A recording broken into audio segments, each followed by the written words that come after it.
Славеј, Ханс Кристијан Андерсен.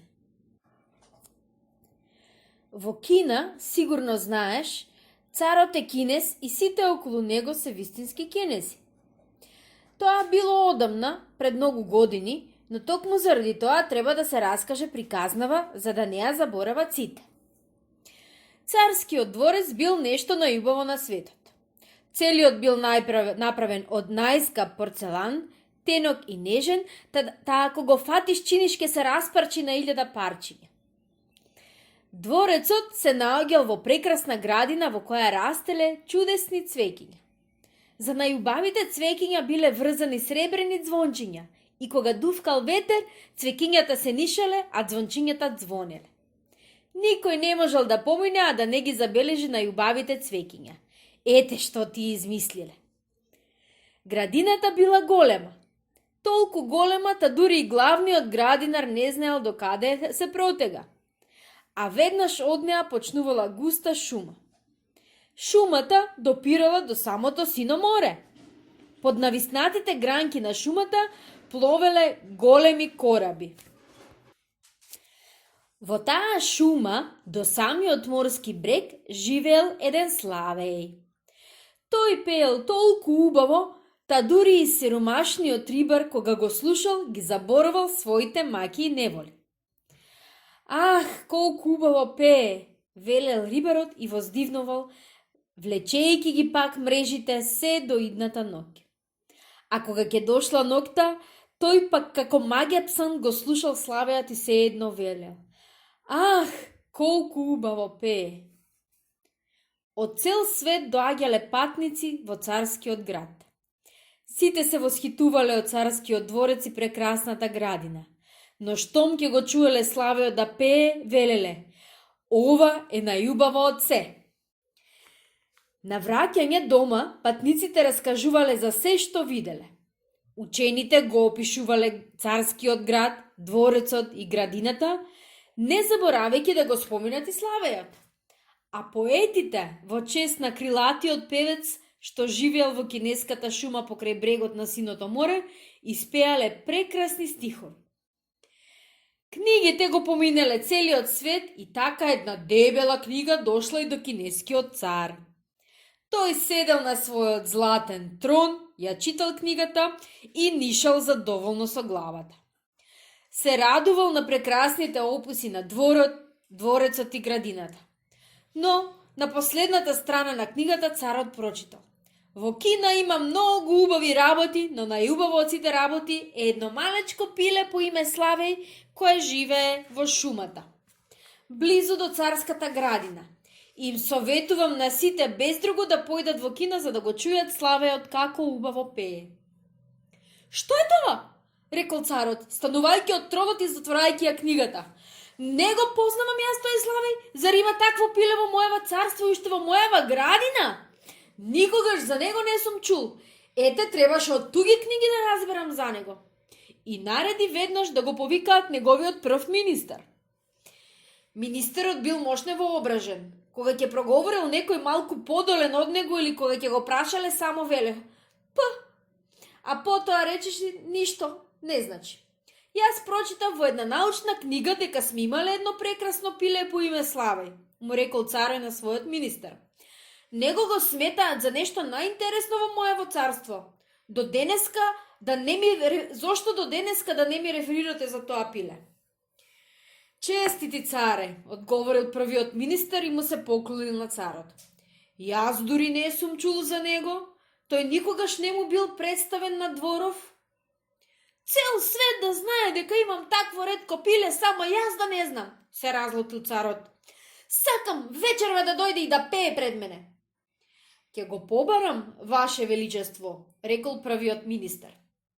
Туку кај да се пронајде? Се растрчал првиот министер по скали, скали, ги прошетал хотниците и скалите, но никој ништо не знаел да му каже за Славејот. Се вратил првиот министер кај царот и му реферирал дека во Кина немало, ниту пак има некаков Славеј. Ваше величество, не можете да си замислите што се денеска не пишуваат во книгите, рекол тој. Измислуваат вистински штогодници. Не зборуве глупости, рекол царот. Сакам да го чујам славеот. Тој мора да биде вечерва во дворецов. А ако не биде, во одреденото време ќе наредам на тебе и на сите министри да ви удрат по некоја по петите. Цинпе, рекол првиот министер и пак се растрчал по скалини и скали по ходници и одеи. Со него трчале сите главни чиновници и советници. Никој не кел да го тепаат по петици. Прашувале и се распрашувале, што е тоа славеј? Каде се наоѓа славејот? Но никој во царскиот дворец дури и не чул за славејот за кого знаел целиот свет. Најпослед дошле во кујната. Таму седело едно девојче и бришело чинии. Првиот министер го прашал девојчето дали нешто не знае каде живее славејот. Славејот, рекол девојчето, како да не знам, тој живее во нашата шума. Колку само убаво пее. Секој ден и носам на мајка ми која лежи болна по некоја трошка од царската кујна. Ние живееме доморено. Во најгустата шума едно големо старо шупло дрво со густи гранки. Секогаш кога ќе седнам под него, ја слушам песната на славејот. Тој пее така нежно, та солзите сами ми петечат од очите, а душава ми олеснува и се ми е убаво и мило. Девојче, и рекол првиот министер, ќе те назначам за 6-та садоперка и дури ќе ти дозволам да го гледаш царот како јаде, ако ни кажеш каде живее славејот. Тој е поканат вечерва во дворот. И така сите тргнале на кај шумата. Напред ишло девојчето, понеа министрите и советниците. Ишле така, кога од некаде замукала крава. О, рекле дворјаните, сигурно е славејот, каков силен глас. Не, рекло девојчето, крава мука, далеко е уште дрвото на кое живее славејот. И сите тргнале понатака. Наеднаш закрекале жаби во некое мочуриште. Прекрасно, рекол кинескиот претореј. Сигурно го слушам славејот. Сосем личи на нашите молебствени звончиња. Не, жаби се, рекло девојчето. Но мислам дека скоро ќе го чуеме славејот. Уште и не дорекла, од кај густата шума се чуло пеење. Ете го славејот, рекло девојчето. Слушајте, еве го. И покажала со прст кон мало сиво пиле, седнато врз една гранка. Рекол првиот министер. Не сум се надевал дека така просто изгледа познатиот Славеј, сигурно се чувствувам незгодно што пред себе гледа ваков отмен свет. Славејче, силно викнало девојчето, нашиот пресветол цар сака да те чуе. Со најголемо задоволство, одговорил Славејот и запеал како никогаш дотогаш. Рекол првиот министер. Гласот му звони како стаклените звончиња на парадниот балдахин на неговото величество царот. Погледнете како извива тоа малечко грло. Чудно е што досега не сме го виделе. Ке направи силен впечаток на дворот. Ке го забележат. Сака ли царот уште еднаш да запеа? Прашал Славејот. Тој мислел дека со него зборува царот. Чествувани господине Славеј, рекол првиот министер. Неговото величество царот не е тука, но тој ми ја даде пријатната задача да ве поканам на вечерашнава дворска свеченост. Не се сомневам дека ќе го воодушевите неговото величество со вашето прекрасно пеење. Песната бара зелени лагови, рекол Славејот, но јас ќе полетам со вас ако тоа му е пријатно на царот. За тоа време во дворецот се готвеле за свеченоста. Сите брзале, тропале, се правеле важни. Во порцеланските ѕидови и стаклените подови се одразувале илјадници златни фенерчиња. По ходниците биле наредени прекрасни цвеќиња со звончиња кои од сета таа бракотница звонеле толку силно та просто не се слушало кој што зборувал. Се стемнило. Среде големата сала седнал царот. Спроти царскиот трон ставиле златно стапче и на неговиот врв седело за Славејот. Сите дворјани биле присутни. Дури и на сиромашната мијачка и дозволиле да застане зад врата, зашто веќе не била просто девојче, а дворска садоперка. Сите биле облечени во најсвечени облеки и очите не ги симнувале од малото сиво пиленце. Најпослед царот милостиво кимнал со главата.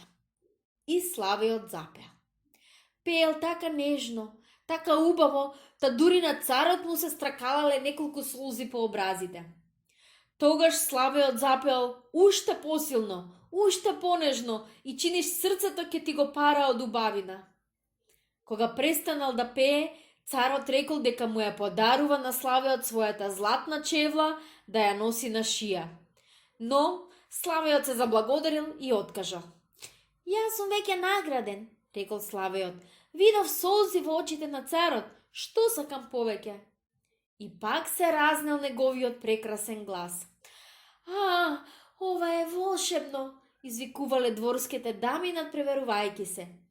И ако зборувале со некого на кого сакале да му се допаднат, земале вода во грлото за да им клокота.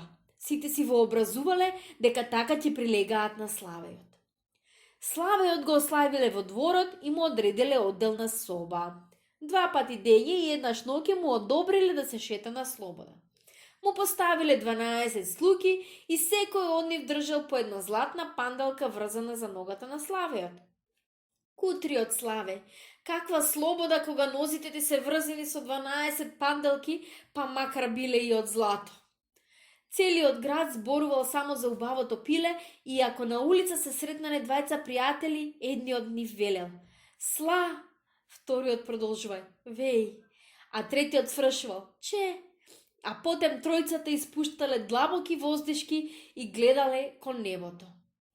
11 бакали им дале на своите синови нови имења: Славеј во чест на царскиот Славеј, иако гласовите повеќе им прилегале на крцкање на неподмачкани колца. Со еден збор, малото пиленце се расчило во цела кина. Но еден ден на царот му испратиле од Јапонија една кутија завиткана во свила. На кутијата било напишано Славеј.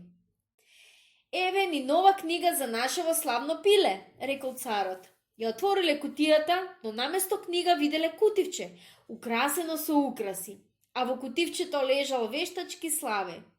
Тој многу личел на живиот Славе, но сиот бил украсен со брилјанти и други скапоцени камења. Требало само да се навитка и веднаш почнувал да пее една од песните што ги пеел живиот Славе.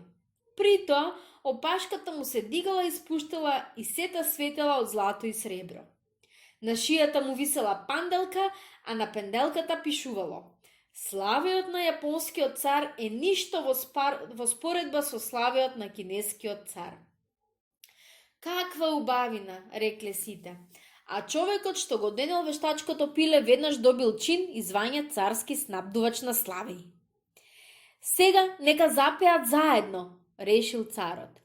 Но работата не ишла некако, зашто вистинското пиле пеело на свој начин, а вештачкото спроти колцата, само една и иста песна.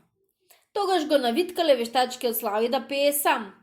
Неговиот успех не бил помал од успехот на живиот Славе, а притоа бил и мошне поубав, сиот светкал од украси и драги камења. 30 пати ја испеал истата мелодија и не се уморил. Дворјаните сигурно ќе ја слушале уште толку неговата песна, но царот рекол дека е време да се чуе и живиот Славеј за да ги споредат.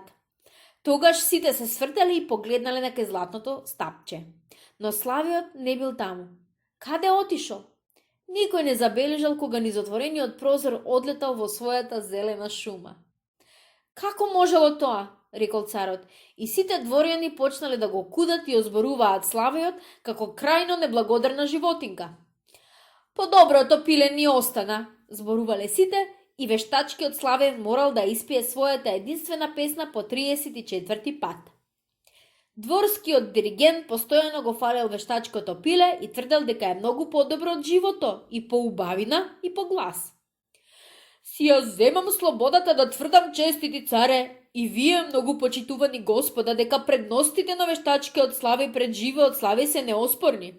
Кај вистинскиот Славе никогаш однапред не може да се знае што ќе излезе на крај, а кај вештачкиот Славе се е одредено. Се може да се објасни, можеме да ја расклопиме и да ја покажеме човечката мисла, да ги видиме колцата како се вртат и како се произлегува едно од друго. О, да, и ние така мислиме, рекле дворјаните, а царскиот диригент добил одобрение во неделата да му го покаже пилето на народот. Нека го чуе народот, рекол царот. Народот го чул и бил задоволен, како и со чај да ги почестиле, затоа што тоа е токму по кинески. И сите рекле, о, и го испружиле показалецот нагоре и при тоа нишеле со главите.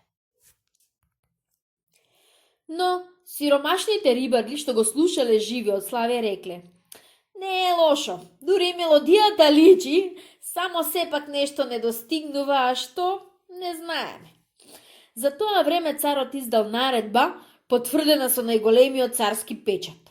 Во наредбава стоело дека живиот Слави се протерува од кинеското царство, а вештачкото пиле добило место на свилената перница до царскиот кревет. Сите подарици што ги добило лежеле околу него. Тука била и златната царска чевла.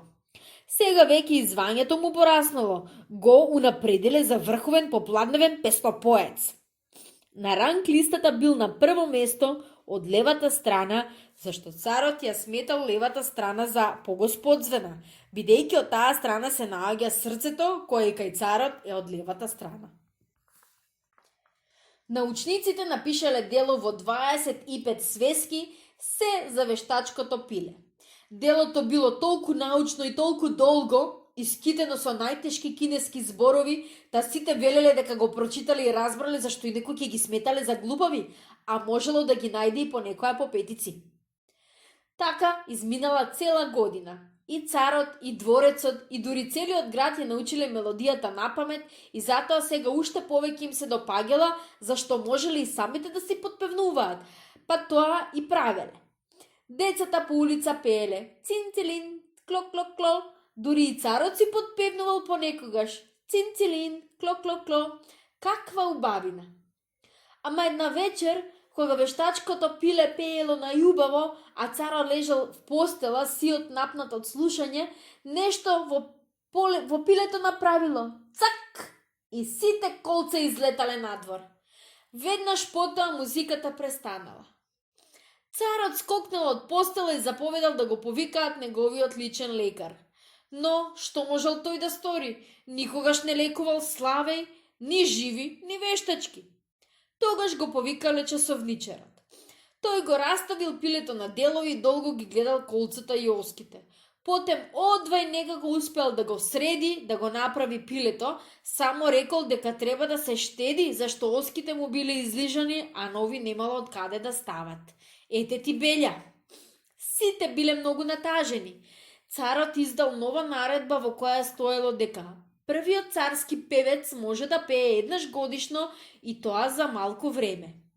По тој повод царскиот диригент ќе одржал говор во кој обично велел дека пилето е добро какво што било порано, а што така велел тој, нека биде така. Поминале 5 години. Еднаш царот настинал и паднал тешко болен. Докторите загубиле надеж дека ќе оздрави. Министрите и дворјаните се собирале да прогласат нов цар, а народот се трупал по улици да го прашува првиот министер за здравието на стариот цар. Одговорал тој и мрдал со главата. Студен и пожолтен лежал царот во својот царски ложник. Сите веќе го сметале за мртов и сите трчале да му се поклонат на новиот цар. Слугите се сновале по дворот да ги дознаат последните новини, а слугинките го трошеле времето во дрдорење, пиејки чај. Сите сали и ходници биле послатни со чоа, за да не се слушаат чекорите. Царела мртва тишина.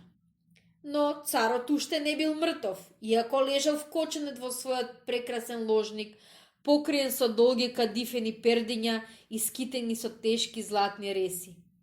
Прозорот бил отворен и месечината го гледала царот и вештачкиот Славеј, кој исто така лежал неподвижно, како и царот на свилената перница близу постелата на болниот. Кутриот цар одвај дишал. Му се чинело дека некој му го дави грлото. Ги подотворил очите и видел дека на градите му седи смртта. Си ја ставила на глава царската круна, во едната рака ја држала златната сабја, а во другата царското знаме. А околу, од под големите кадифени пердиња дзиркале чудни глави. Едни гради, прегради, а други убави, мили. Тоа биле царските лоши и добри дела. Тие го гледале и едно по друго му шепотеле. Се сеќаваш ли за ова? се слушало од едната страна. Ами, се сеќаваш ли за ова? Се слушало од другата страна. И се едно зборувале и студена пот го облевала и му капела од челото. Сум заборавил за тоа, мрмолел. А за ова не се сеќавам. Никогаш не сум ни знаел. Му станало тешко и страшно. Извикал: Музика! Дајте ми музика! Удрете во големиот кинески барабан да не ги слушам овие што ми зборуваат. Но страшните гласови не замолчувале, а смртта како вистински кинез го потврдувале со глава секој нивни збор. Музика! Дајте ми музика! Уште посилно викал царот: Запи ми барем ти, мое златно пиленце, те потрупав со награди, дури ти дадов и мојата златна чевла, запи ми! Но пилето молчало, немало кој да го навитка, а без тоа не знаело да пее. А смртта постојано се пулила во царот со своите големи празни очи. Страатна тишина владеела во царската спална соба.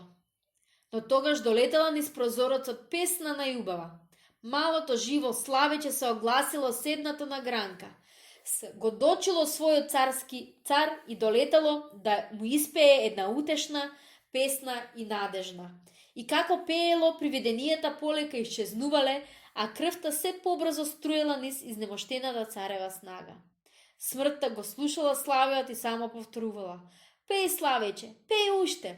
Ке пеам, рекло Славејчето, но ако ми ја дадеш круната и знамето и сабјата. Смртта му ги дала за по една песна и Славиот продолжил да пее. Запеал Славиот песна за мирните гробишта каде цуди бос, каде мирисаат бели ружи и во свежата трева на гробовите светкаат солзите на живите кои што ги оплакуваат своите блиски. И смртта ја обзел копнеш за својата градина и одлетала низ прозорецот како студена белузлава магла. Ти благодарам, мало пиле, рекол царот, те препознав. Некогаш ти изгонив од мојата земја, а сега ти со својата песна ја избрака смртта од мојата постела. Со што да те наградам? Ме награди веќе еднаш за секогаш, рекол Славејот. Од твоите очи измам солзи кога прв пат ти пеев и тоа никогаш нема да го заборава. Тоа е најголемата награда што го радува срцето на секој певец, а сега спи и починувај, а јас ки ти пеам. И пак запеал Славејот, а царот заспал со здрав и цврст сон. И кога се разбудил, во прозорот силно светнало сонцето. Никој од дворјаните и слугите дури не дзирнал кај царот. Сите мислеле дека е веќе мртов.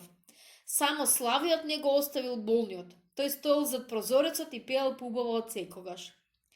Остани кај мене, го молел царот. Ке пееш само кога ти ке сакаш, а вештачково пиле ке го скршам. Не треба, рекол Славејот. Тоа ти служило колку што можело. Чувај го, јас не можам да живеам во дворецот. Ке долетувам кога ќе сакам и ке ти пеам за срекните и несрекните, за доброто и лошето, за се што се прави околу тебе без да знаеш. Малото пиле лета насекаде и под стрејата на сиромашната селска колипка и во кутичката на работникот, кој се многу далеко од твојот дворец. Ке доаѓам и ке те пеам. Само едно те молам. Се што сакаш, извикал царот и станал од постела. Тој успеал веќе да си ги облече царските алишта и ја стегнал на гради златната сабја. Вети ми дека нема да кажеш на никого дека имаш малечко пиле што ти раскажува се за широкиот свет. Така ќе биде подобро. И Славејот одлета. Тогаш влекле слугите, сакале да го видат мртвиот цар. Се штукнале на прагот, а царот им рекол: Добро утро!